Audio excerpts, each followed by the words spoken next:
In primetime news this evening, day one of virtual school, shortage of tablets and laptop computers among the challenges.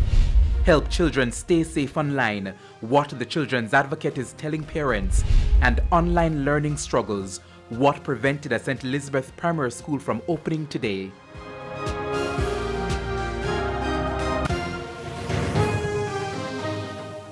Good evening and welcome to Primetime News. We're live on air and online at onespotmedia.com. I'm Herman Green.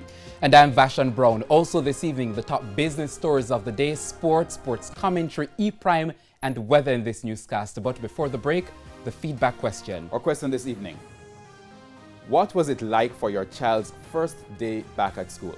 You can share comments online, facebook.com/televisionjamaica, and tweet us at televisionjam. Please stay with us. Primetime News returns right after this break.